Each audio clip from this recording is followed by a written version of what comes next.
ಇವತ್ತು ಪ್ರತಿಯೊಬ್ಬ ಭಾರತೀಯರು ಪ್ರತಿಯೊಬ್ಬರು ಹಿಂದೂಗಳನ್ನು ಬಹಳ ಹೆಮ್ಮೆ ಪಡುವಂಥ ದಿನ ಅಂತ ನಾನು ಹೇಳಲಿಕ್ಕೆ ಇಷ್ಟಪಡ್ತೀನಿ.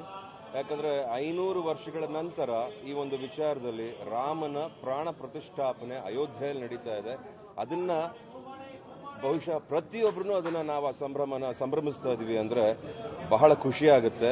ಆಮೇಲೆ ತುಂಬ ಒಂದು ಖುಷಿ ಪಡುವಂಥ ವಿಚಾರ. ಪ್ರಾಣ ಪ್ರತಿಷ್ಠಾಪನೆ ನಮ್ಮ ರಾಮಲಲ್ಲ, ಮುದ್ದಾಗಲ್ಲಿ ಇವತ್ತು ನೆಲೆ ಊರ್ತಾ ಇದ್ದಾನೆ. ಅದಕ್ಕೆ ಆದಂಥ ಒಳ್ಳೆ ಪೂಜೆ ಪುರಸ್ಕಾರಗಳು ಹಾಗೂ ಇಲ್ಲಿರೋ ರಾಮ ನಮ್ಮನ್ನು ಕರೆಸ್ಕೊಂಡು, ವೀರಾಂಜನೇಯ ರಾಮ ನಮ್ಮನ್ನು ಕರೆಸ್ಕೊಂಡು ಆಶೀರ್ವಾದ ಮಾಡಿದ್ದಾರೆ.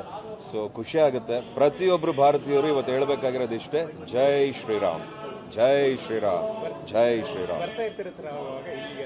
ಈ ನಾವು ಬೆಳೆದಿದ್ದ ಏರಿಯಾ ಇದು, ನಾವೆಲ್ಲ ಓಡಾಡ್ಕೊಂಡು ಬೆಳೆದಿದ್ದ ಏರಿಯಾ. ನಾವೆಲ್ಲ ಇಲ್ಲಿ ಬೈಕೆಲ್ಲ ಓಡಾಡೋವು. ನಮ್ಮ ಅಪ್ಪಂಗೆ ಕಾರ್ ಕೇಳಿದಾಗ ಬಸ್ಸಲ್ಲಿ ಓಡಾಡು ಅಂತ ಹೇಳಿದವರು. ಆ ಟೈಮಿಂದ ನಮಗೆ ಈ ಏರಿಯಾ ಅಷ್ಟು ಪರಿಚಯ ನಮಗೆ. ಇಲ್ಲಮ್ಮ, ಆದಷ್ಟು ಬೇಗ ಹೋಗ್ತೀನಿ, ಬಹಳ ಆಸೆ ಇದೆ. ಈಗಾಗಲೇ ನೋಡ್ತಿರೋ ಕಂಪ್ಲೀಟ್ ಆ ದೇವಸ್ಥಾನ ನೋಡ್ತಾ ಇದ್ರೆ ಎಷ್ಟು ಬೇಗ ಹೋಗಿ ನೋಡ್ತೀನಿ, ಎಷ್ಟು ಬೇಗ ದರ್ಶನ ಪಡಿತೀನಿ ಅಂತ ಅನ್ನಿಸ್ತಾ ಇದೆ. ಬಹಳ ಖುಷಿ ಆಗ್ತಿದೆ. ಎಷ್ಟು ಮುದ್ದಾಗಿದೆ ಆ ಮೂರ್ತಿ. ಅದು ನಮ್ಮ ಕರ್ನಾಟಕದ ಮೈಸೂರಿನ ಕೈಗಳಿಂದ ಆದಂಥ ಒಂದು ಶಿಲ್ಪಿ ಅದು. ಸೊ ಬಹಳ ಖುಷಿ ಇದೆ, ಅದನ್ನು ನೋಡಬೇಕು. ಬಹಳ ಹೆಮ್ಮೆ ಇದೆ ಕಣಮ್ಮ, ಬಹಳ ಹೆಮ್ಮೆ ಇದೆ. ಹೌದು, ಬಹಳ ಪುಣ್ಯ ಮಾಡ್ಕೊಂಡು ಬಂದಿದ್ದೀವಿ. ಎಷ್ಟು ತಲೆಮಾರುಗಳು ಇದನ್ನ ನೋಡಬೇಕು, ಈ ಒಂದು ವಿಚಾರದಲ್ಲಿ ಸಂಭ್ರಮಿಸಬೇಕು, ಅದನ್ನ ನೋಡಿಕೊಂಡು ಅಂತ ಬಹಳ ಜನ ಕಾದಿರ್ತಾರೆ.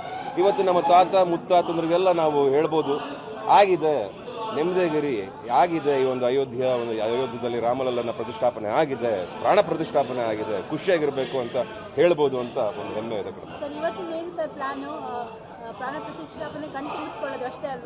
ಕಣ್ ತುಂಬಿಸ್ಕೊಳ್ಳೋದು, ಜೈ ಶ್ರೀರಾಮ್ ಅನ್ನೋದು, ಹೇಳ್ತಾನೆ ಇರೋದು, ಅದನ್ನ ಹಂಚ್ಕೊಳಕ್ ಆಗಲ್ಲಮ್ಮ. ಪದಗಳಲ್ಲಿ ನಾವು ಜೋಡಿಸ್ಬಿಟ್ಟು ಇದನ್ನ ಏನು ಅಂತ ಹೇಳಿಕ್ ಆಗಲ್ಲ. ಅದಕ್ಕೆ ಆದಂತ ಒಂದು ಬೆಲೆ ಇದೆ, ಅದಕ್ಕೆ ಆದಂತ ಒಂದು ತೂಕ ಇದೆ. ಅದನ್ನ ಅನುಭವಿಸಿದವ್ರಿಗೆ ಮಾತ್ರ ಗೊತ್ತು ಅಂತ ಹೇಳಿ. ಎಲ್ಲಿ ಹೋಗ್ತೀವೋ ಅಲ್ಲಿ ನೋಡ್ತಾ ಇರ್ತೀವಿ, ಎಲ್ಲಿ ಓಡಾಡಿದ್ರು ಅಲ್ಲಿ ಟಿವಿ ಆನ್ ಮಾಡ್ಕೊಂಡು ನೋಡ್ತಾ ಇರೋದು. ಒಟ್ಟಿನಲ್ಲಿ ಇದನ್ನ ಕಣ್ ತುಂಬಿಸ್ಕೋಬೇಕು ಅನ್ನೋದು ಬಹಳ ಆಸೆ.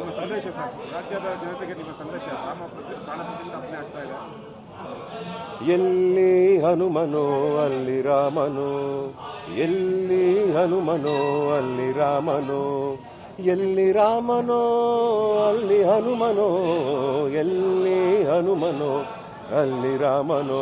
ಹಾಗೆ ರಾಮ ಎಲ್ಲಿದನೋ ನಾವಲ್ಲಿ ಹನುಮನ ಆಗ್ಬೋಣ, ಎಲ್ಲಿ ಹನುಮ ಇರ್ತಾನೋ ಅಲ್ಲಿ ರಾಮ ಇರ್ತಾನೆ ಅನ್ಕೋಣ. ಸೊ ಹಾಗಾಗಿ ಯಾವಾಗಲೂ ರಾಮನ ಜೊತೆ ನಾವಿರೋಣ, ಆ ರಾಮ ಹನುಮ ನಮ್ಮ ಜೊತೆ ಇರಲಿ ಅಂತ ನಾನು ಕೇಳ್ಕೊತೀನಿ. ಜೈ ಹಿಂದ್, ಜೈ Bhuvaneshwari. Thank you so much.